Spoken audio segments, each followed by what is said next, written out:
Olá pessoal, aqui mais uma vez o professor Claudio Henrique com vocês para a gente trabalhar na história, né?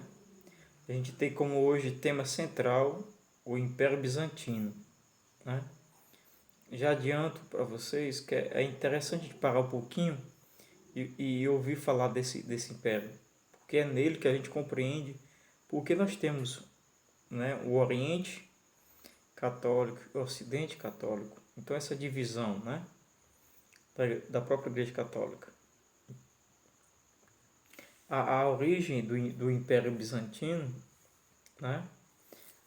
Nós podemos dizer que o embrião do Império Bizantino ele surgiu quando o imperador romano Constantino I ele decidiu construir sobre a antiga cidade grega de Bizâncio uma nova capital para o Império Romano.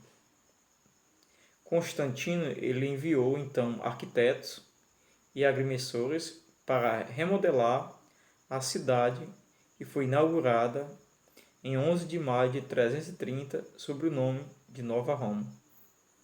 O povo, porém, preferiu chamá-la pelo nome de seu fundador, Constantinopla.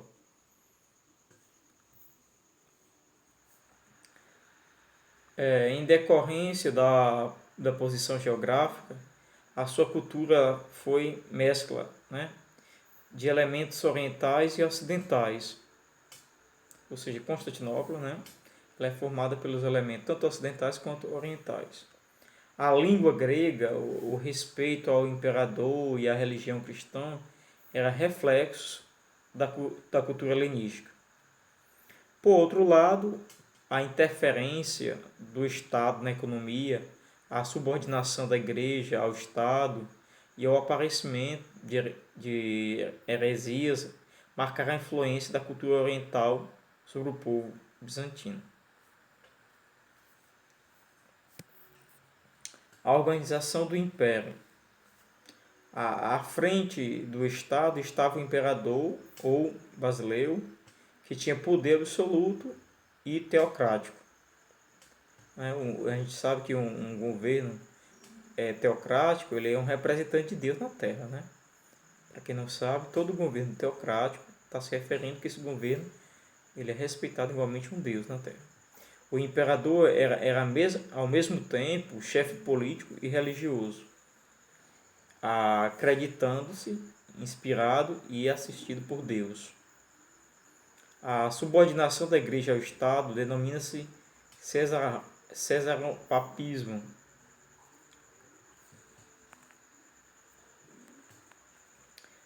Constantinopla é uma cidade entre dois continentes, né, Europa e Ásia. Então, assim, para a gente se situar geograficamente, temos que compreender que Constantinopla, né, ela vai se desenvolver entre a Europa e Ásia.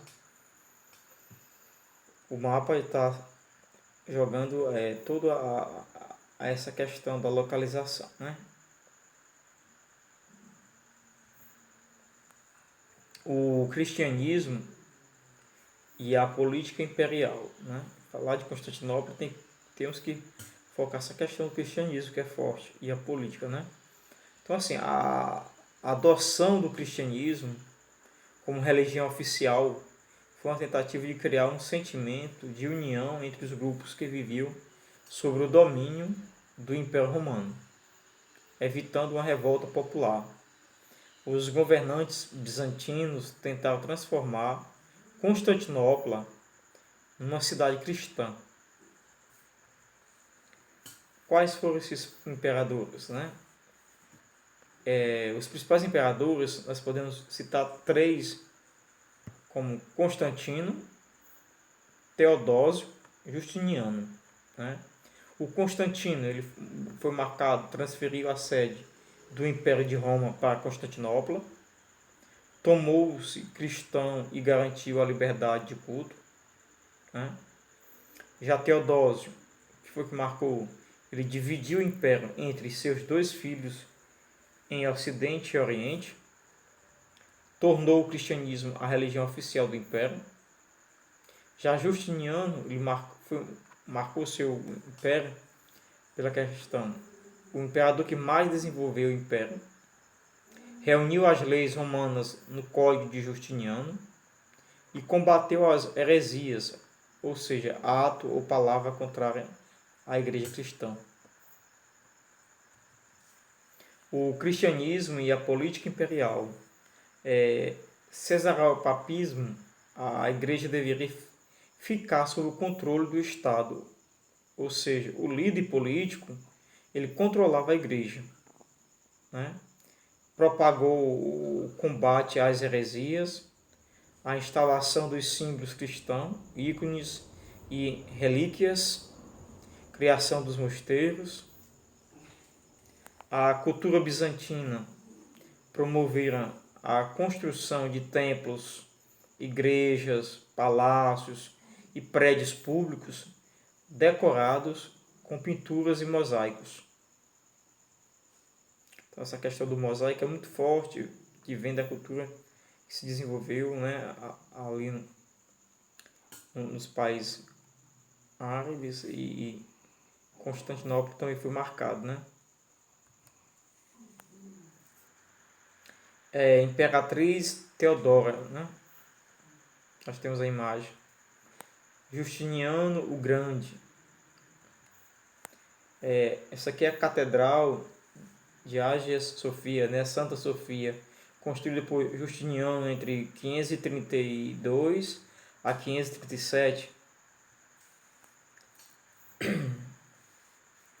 Esplendor bizantino. O auge deste império foi atingido durante o reinado do imperador Justiniano, o Grande, né?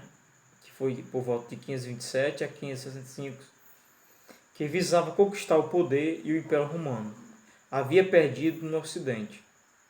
Durante seu governo, Justiniano recuperou grande parte daquele que foi o Império Romano do Ocidente. Criou o Código Justiniano, no qual atualizou as normas jurídicas romanas e as organizou em um conjunto de livros. Promoveu a construção de fortificações e edifícios. Movimento iconoclasta, né? O que seria esse movimento iconoclasta? Entre os principais produtores de ícones encontrava-se os monges, né, que obtinham grandes lucros com a venda das imagens. Os monges, além de ganhar muito dinheiro com a venda de ícones, também tinham forte poder, né, de manipulação sobre a sociedade. Entretanto, incomodado com este poder, o governo proibiu a veneração de imagens e decretou pena de morte a todos aqueles que as adorassem. Esta guerra contra as imagens ficou conhecida como movimento iconoclasta. Aqui a gente percebe uma galeria de ícones, né? Que seriam imagens vendidas. O cisma, né? O que é o cisma, né? O cisma, o aluno ele tem que se apontar para essa questão, se reportar, porque o cisma ele vai ser essa divisão da igreja cristã, né? Romana e ortodoxa. Então, em 1054, houve o cisma, ou seja, uma separação definitiva entre o cristianismo ocidental e o oriental. Esse rompimento deu origem no Ocidente à Igreja Cristã Apostólica Romana, sob a liderança do Papa, e no Oriente a Igreja Cristã Ortodoxa Grega, comandada pelos patriarcas. Nós temos o exemplo dos principais líderes da igreja, o patriarca Igreja Cristã Ortodoxa no Oriente e o Papa da Igreja Católica Romana, né?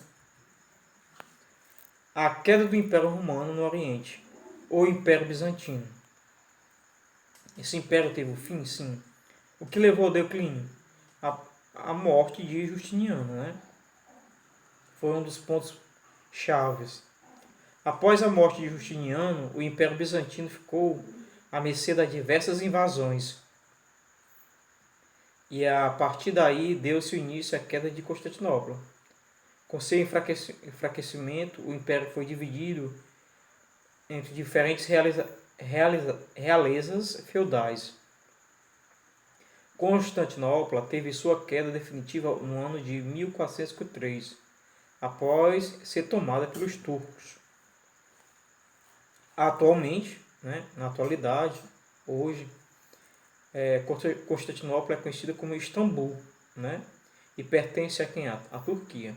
Então nós estamos falando de Constantinopla, que hoje está localizado em Istambul, na atual Turquia. Apesar de um passado turbulento, seu centro histórico encanta e impressiona muito turistas, devido à riquíssima variedade cultural que dá mostras dos diferentes povos e culturas que por lá passaram. Pela aí se percebe essas imagens. E a gente fica por aqui, pessoal, tá bom? Um abraço.